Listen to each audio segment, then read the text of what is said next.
सभी साथियों को हर्ष शिकारा की तरफ से राम राम।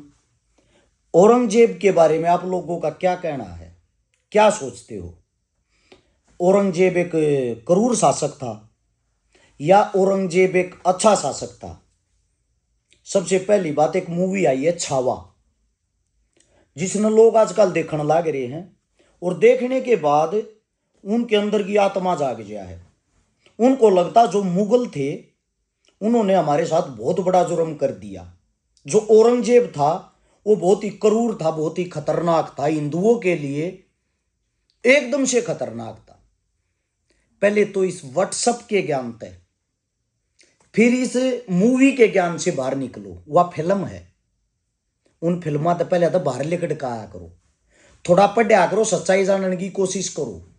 खाली गूगल में जिंदगी मत जियो। आप लोगों से एक बात पूछना चाहता हूं, मेरे तो आज थी एक बात समझ में नहीं आई। मुगल जब इतने बुरे थे, उन्होंने 331 साल देश के अंदर राज कैसे किया? 1526 में बाबर एम्पायर आया था, बाबर मुगल शासक सबसे पहला। 1526 से लेकर 1857 तक हमारे देश में मुगल रहे 331 साल।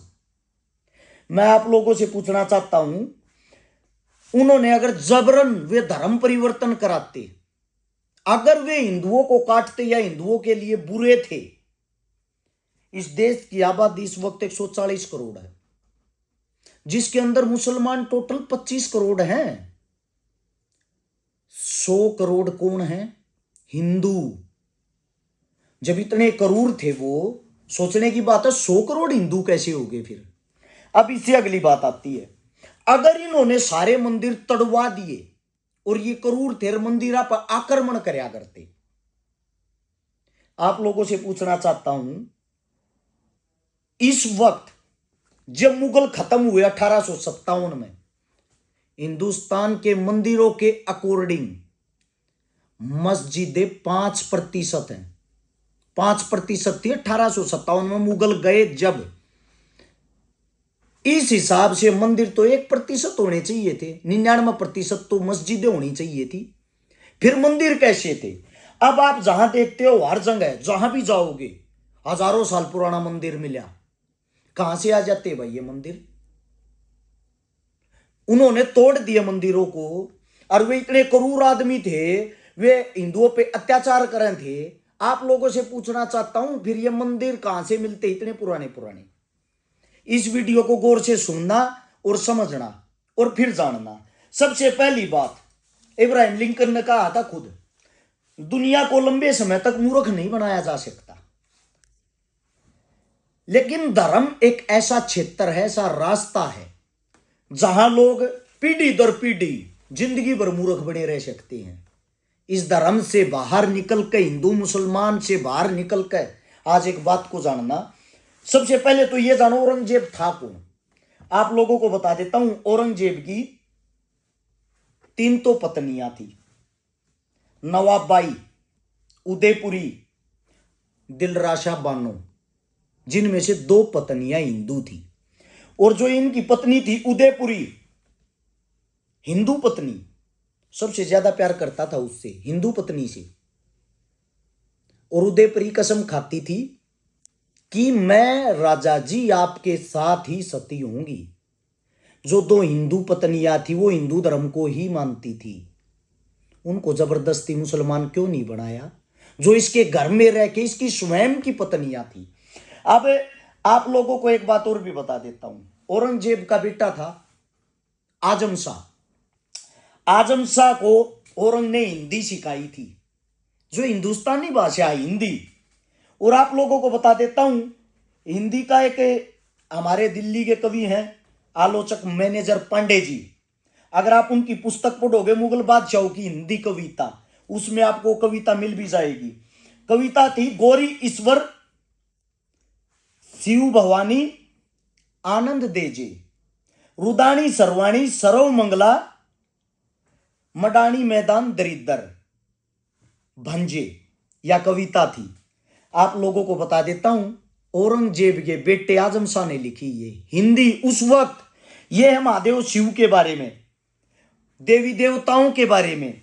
अब बात करते हैं औरंगजेब के सबसे खास सबसे अच्छा दोस्त कौन था, उसका मित्र कौन था? आप लोगों को मैं बता देता हूं, सबसे अच्छा और खास दोस्त जो इनके थे, सवाई राजा जय सिंह सारी उम्र औरंग के साथ रहे। सबसे खास मित्र ये हिंदू थे। इनको मुसलमान क्यों नहीं बनाया औरंगजेब ने? इनके एक दोस्त और थे, शाहू जी महाराज। शाहू जी जो महाराज थे, औरंग के दोस्त थे, औरंग के साथ पढ़े, औरंग के साथ जवान हुए। और आप लोगों को बता देता हूं, दोस्ती पता कैसी थी?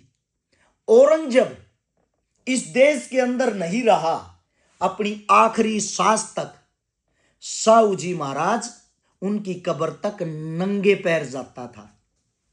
उसकी माता जी को माता जी कहता था औरंग। उसकी मां को मुसलमान क्यों नहीं बनाया? शाहू जी महाराज को मुसलमान क्यों नहीं बनाया?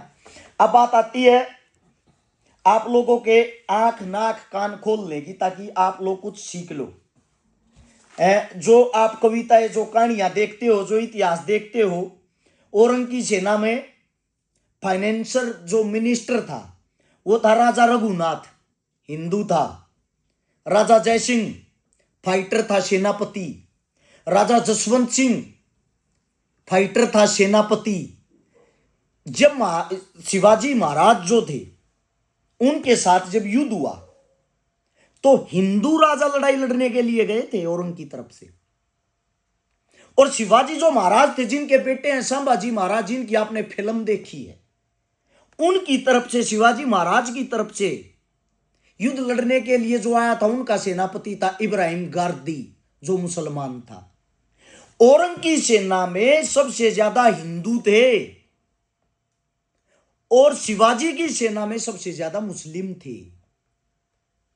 हिंदू मुसलमान की लड़ाई नहीं थी, लड़ाई थी अपने राजपाट को बढ़ाने की। अब मैं आप लोगों को बता देता हूं, हिंदू मुसलमान किसने बना दिया इसको? जेम्स मिल ब्रिटिश शासक था। जेम्स मिल, जिन्होंने कहा हिंदू मुसलमान की लड़ाई में अब ब्रिटिश शासन का राज होगा। उन्होंने ब्रिटिश शासन का राज बोला। उन्होंने अपनी जाति नहीं बताई कि अब क्रिश्चियनों का राज होगा। जातिवाद कराने वाले वे लोग थे। तुम तो हिंदू मुसलमान और वे ब्रिटिश, वे देश का नाम लगाते हैं साथ में। आप लोगों को हिंदुस्तानी नहीं बोला। अब इसके बाद कुछ बात मैं आप लोगों को बताता हूं जिससे आप समझोगे। ये कहते हैं औरंग ने मंदिर तोड़े। सही बात है, कई जगह आप लोगों ने देखा भी होगा कि औरंग ने मंदिर तोड़े हैं। एक मंदिर का जिक्र है, आप लोगों को बता देता हूं। विश्वनाथ मंदिर को औरंग ने तोड़ा, औरंगजेब ने। उससे पहले की हिस्ट्री भी पढ़ लो। इन्हीं के दादाजी थे अकबर। विश्वनाथ जो मंदिर था, बनाया किसने था? अकबर ने। अभी आप कुंभ नहा आए होगे, कुंभ नहाने गए थे? एक का बात पूछू, कुंभ पे ये जो साधु हैं, इनके लिए शाही स्नान के लिए घाट किसने बनाए थे? गूगल करके देखना, अकबर ने। अकबर कौन था? मुगल शासक। अब इसके बाद आते हैं, अगर औरंग इतना बुरा होता और मुस्लिमों हिंदुओं पर इतने अत्याचार करने वाला होता। औरंग का भाई था दारा शिकोह, दोनों की आपस में राजपाट के लिए लड़ाई थी, अस्तित्व के लिए राजा कौन बनेगा। सबके बीच होती ये लड़ाइयां, आज भी वही लड़ाई है, उस टाइम भी वही लड़ाई थी। उस लड़ाई को धार्मिक लड़ाई दे दिया गया बस। एक्चुअली में इस बात को जानना, अब गौर करना, दारा शिकोह जो खुद औरंग का सगा भाई, दोनों की आपस में लड़ाई हो जाती, दारा शिकोह को हरा देता है। दारा शिकोह को औरंग ने कभी माफ नहीं किया, उसको मारा। लेकिन उसी के साथ खड़ा हुआ था जसवंत सिंह, जो हिंदू राजा था, उसको माफ कर दिया। उसको माफ करके अपनी सेना में रड़ा लिया। यह था औरंग।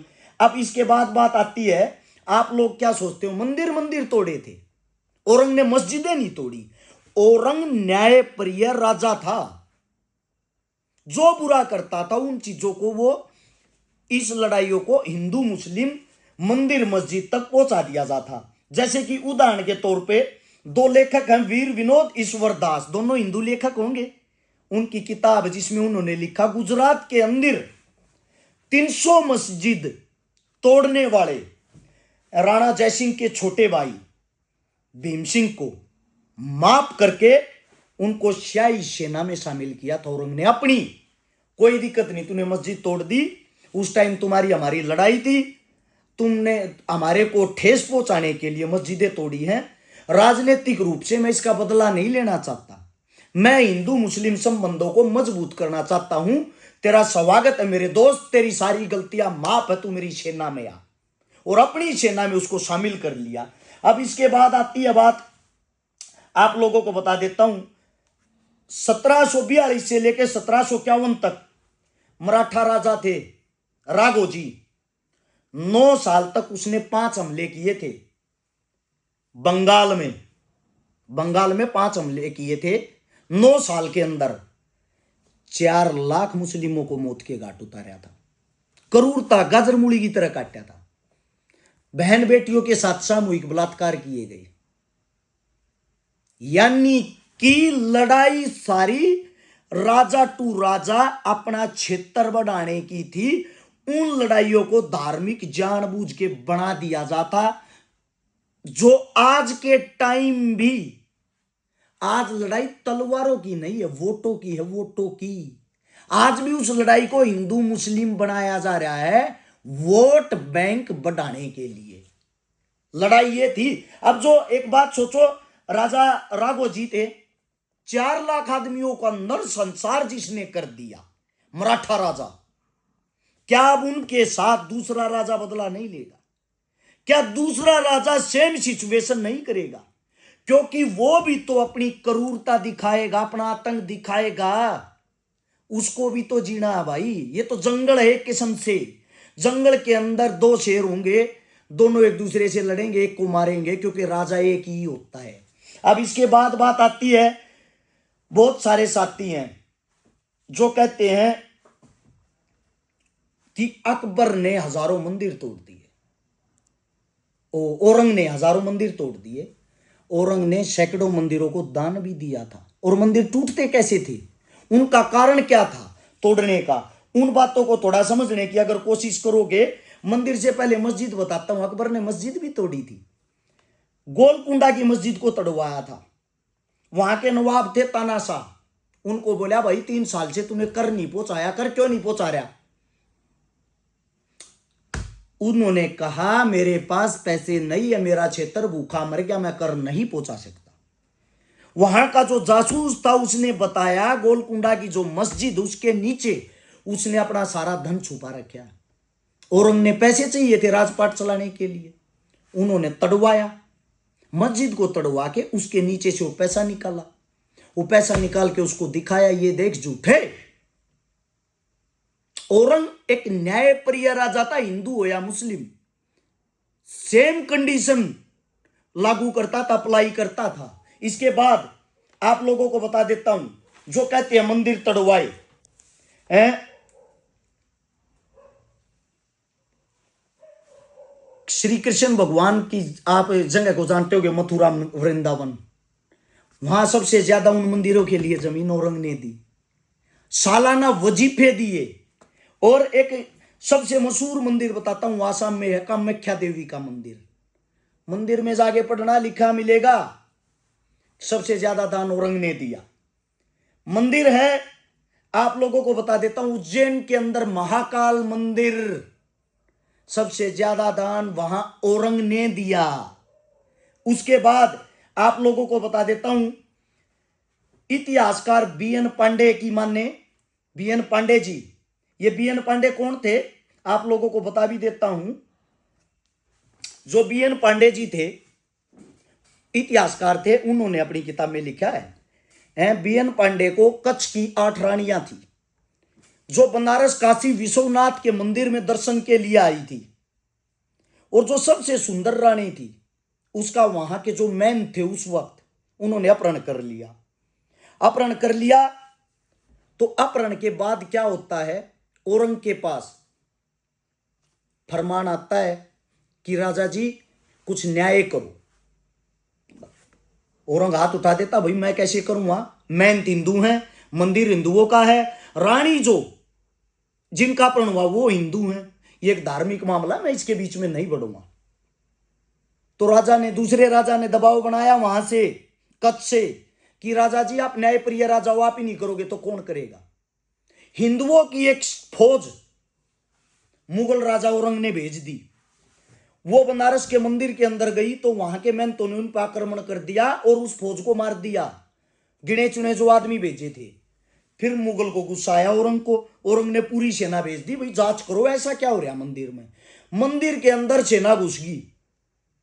सेना जब अंदर घुसी, 3 दिन के अंदर घुसने दिया सेना को महंतों ने। जब मंदिर के अंदर घुसते हैं, मंदिर की जो मेन मूर्त थी उस मूर्ति को हटा के देखा तो उसके पीछे दुर्गंध आ रही थी। वहां तरह तरह के परफ्यूम सेंट मारे गए।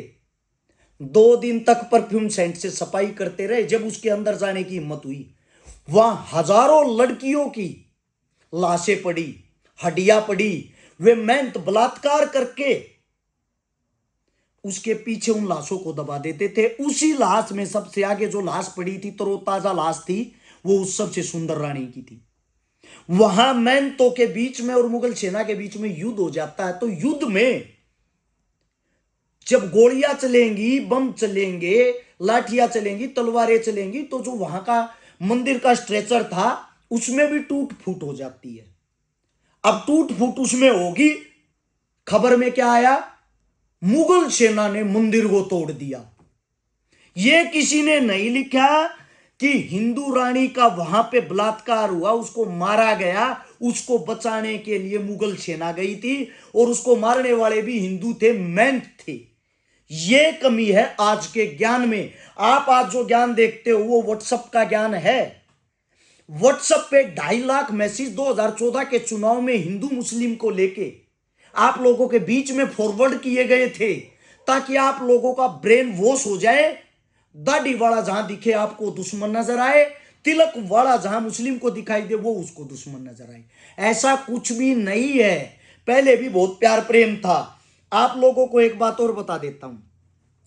एक विश्वनाथ पांडे जी है, विशंबरनाथ पांडे जी, उनकी खुद की किताब है फरमान साहब किंग औरंग। उड़ीसा के जो बाद में गवर्नर भी बने, बहुत बड़े देशभक्त थे ये। उन्होंने स्वयं लिखा है कि औरंग से न्याय प्रिय राजा कोई नहीं था। उत्तर भारत के अंदर जितने मंदिर थे, सबसे ज्यादा अगर किसी ने दान दिया है तो वो औरंग ने दिया है।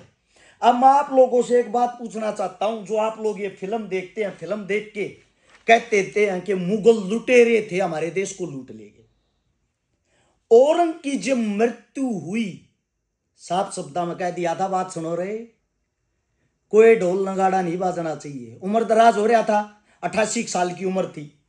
ना मेरी कब्र पर कोई इमारत बनाना, ना कोई बड़ा दिखावा करना। बस मेरी एक ख्वाहिश है, मेरे मुंह को खुला रख देना, ताकि जब मैं खुदा से मिलूं तो आमने सामने रूबरू हो सकूं। टोपियां बुनता था बैठा बैठा, फिल्म में भी दिखाया गया होगा। टोपी बुन कर उसने 4 रुपए 2 आने इकट्ठे कर रखे थे, एक जगह जमा करके रख रखे थे, और बताया था कि ये 4 रुपए 2 आने से मेरा कफन ले लेना। अपने बेटों को बोला मेरे लिए कफन ले लेना मेरा। कुरान लिखता था उस टाइम पे, टाइपराइटर नहीं होते थे, फोटोकॉपी की मशीन भी नहीं होती थी। कुरान लिख लिख के, उन कुरान को लिख के लोगों को बेचता था। 305 रुपए उससे कमाए थे। जब मैं मरूं तो मेरी मृत्यु पे गरीबों में 305 रुपए बांट देना। जो शाही खजाना था, मतलब जो राजपाट से जो धन दौलत कमाई, उसके अंदर से औरंग ने अपनी जिंदगी में 1 रुपया भी इस्तेमाल नहीं किया। अपनी टोपियां बुन बुन के जो पैसा था उससे अपना खुद का खर्च निकालता था। अब इसके बाद आप लोगों को बता देता हूं। आप कहते हो कि मुगलों ने देश को लूटा, जीता जागता एक उदाहरण आप लोगों के सामने। मुगल जब 1857 में समाप्त हो गए, 1857 की क्रांति के बाद ब्रिटिश राज संपूर्ण रूप से हिंदुस्तान के अंदर था। उस टाइम पे एक ये अंग्रेजी शासक था रॉबर्ट क्लाइव। रॉबर्ट क्लाइव ने 50 लाख रुपए 1857 के टाइम पे मीर जाफर को गद्दी पे बैठाने के लिए थे। गद्दी पे बैठाने के लिए मीर जाफर को रॉबर्ट क्लाइव ने 50 लाख रुपए लिए थे। उस वक्त 50 लाख रुपए अगर मुगल लूट ले गए होंगे तो कहां से आए? एक छोटी सी गद्दी पे बैठाने के लिए थे वो तो। उससे दूसरा, जहाजों में भर भर के जो अंग्रेज ब्रिटिश अपने देश में धन पैसा लेके गए, इतने मंदिरों के अंदर से सोने चांदी निकाले, कोई नूर को लेके गए, मस्जिदों को लूटा, महलों को तोड़ा। मैं आप लोगों से पूछना चाहता हूं, वो पैसा हिंदुस्तान में कहां से आया जब मुगल ही लूट ले गए थे? इतिहास बहुत लंबा है। इतिहास अपने आप में सब कुछ बयां करता है। आंखें खोल कर उसको पढ़ने की कोशिश करो। अगर आप लोग ये चाहते हो कि बारी बारी ये लंबी वीडियो हो जाएगी, चाहता नहीं हूं इतनी लंबी वीडियो, आज के टाइम कोई देखता नहीं। अगर आप ये चाहते हो मैं संपूर्ण वीडियो बनाऊं इतिहास की, चैलेंज करता हूं 1000 ईस्वी से लेकर 2025 तक। उससे पहले की तो बातें आप लोगों के ना तो समझ आएगी ना अच्छी लगेगी, लेकिन 1000 ईस्वी से लेकर आज तक की संपूर्ण जितनी गाथा है, कौन सा राजा किस सन में किस लिए आया, किसने किसके साथ किस लिए हमला किया, किसका युद्ध किसके लिए कैसा था, इतिहास के साथ डाल सकता हूं ताकि तुम्हारी आंख नाक कान सब कुछ खुल जाए। अब इस बात से अंदाजा लगाना, अगर औरंग इतना क्रूर था तो फिर हिंदुओं के मंदिरों में पैसे क्यों देता था? उसकी दो हिंदू रानियां क्यों थी? रानियां बनने के बाद भी वे हिंदू ही क्यों रही? उसके बेटे को वो हिंदी क्यों सिखाता था? सोचना, उसकी सेना में सबसे ज्यादा हिंदू क्यों होते थे? उसके सबसे परम मित्र हिंदू क्यों था? उसने हिंदू राजा को ही क्यों पाला? सब बातें सोचने की आप लोगों की समझ में आ जाएगी। अपने ब्रेन को वॉश करें, सारी चीजों में ध्यान रखें। जो फिल्में दिखाई जाती मेरे दोस्त, वे पैसा कमाने के लिए होती हैं, वो इतिहास के साथ छेड़छाड़ करती हैं। वे पैसा कमा के डायरेक्टर साहब अपने घरों में लेते हैं। आप लोग अब यहां पे ये चिल्ला रहे हो कि हिंदू राष्ट्र बनाएंगे, मुसलमान राष्ट्र बनाएंगे, ये करेंगे वो करेंगे, हिंदुओं को मुसलमान, मुसलमानों को हिंदू, इनसे अलग कुछ दिखाई नहीं देता। प्यार प्रेम का दोस्त, प्यार प्रेम का देश है हमारा, इसको बर्बाद ना करें। इस मिट्टी के अंदर जब हम आजाद हुए, 7,32,000 आदमी, 6,32,000 तो आजादी के टाइम तक बाय रिकॉर्ड अपनी शहादत दे गए। 1 लाख बंटवारे के टाइम पे बलि के बकरे बन गए। 7,32,000 आदमियों ने जो आप लोगों को आजादी के लिए अपना बलिदान दिया है, उसके कारण आप जो सांस ले रहे हो उसको उठा के देखना, उसके अंदर हिंदू का खून भी है, मुसलमान का खून भी है, जाट का खून भी है, ब्राह्मण का खून भी है, वाल्मीकि का खून भी है। हर जाति, हर कौम, मेरे हर देशभक्त का खून है। इस मिट्टी को नमन करें, सलूट करें, आपस में आपसी भाईचारे को ना बिगाड़ें। ये सब फिल्मों तक ही सीमित है। व्हाट्सएप के ज्ञान से बाहर निकल के थोड़ा पढ़ें। उम्मीद करता हूं वीडियो पसंद और समझ आई हो तो शेयर जरूर करना 4 आदमियों तक, ताकि उनके भी दिमाग में कोई बात घुसे। धन्यवाद आप सबका।